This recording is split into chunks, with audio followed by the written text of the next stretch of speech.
Okay, what I'm selling here is factory defect, I guess you might call it.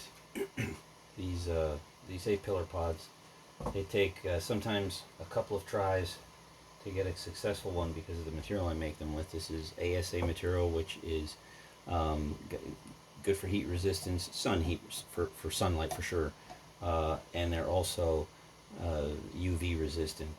A lot of stuff is ABS, but ABS is not actually, it's only partially UV resistant, and ASA is very UV resistant, so I make them out of that. Problem is they're extremely hard to print. ASA is probably one of the worst materials to print. You can see this is the support material I use for printing one of these. Here's all the waste that goes into this. This is actually all trash. This is the way this A-pillar pod was supposed to come out looking.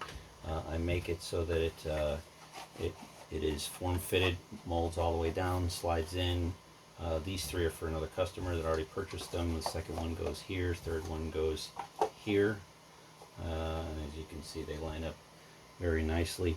But again, the whole purpose of this is trying to print another one out for a customer that already paid for one of these full ones, and this one was oh so close, and it actually failed rather nicely with a nice curve over here.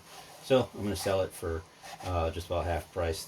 Normally this first one is $40, second one is $25, third one is $20 when you buy the whole set, so $40, $25, $20. I'm going to sell this one for just 22 bucks, shipping included inside the US. So that's the whole purpose of this video. Just trying to make use of this. I just hate to throw it away because it was so close.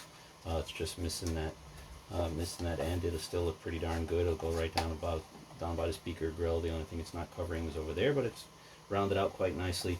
I don't want to snap it on because pulling these back off sometimes can damage them. But put it on over here. Just get it close.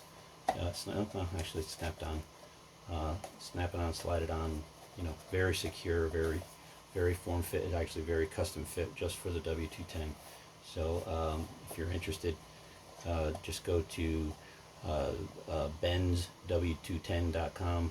Again, benzw210.com, benzw210.com, and I will put it on there. All right, thanks.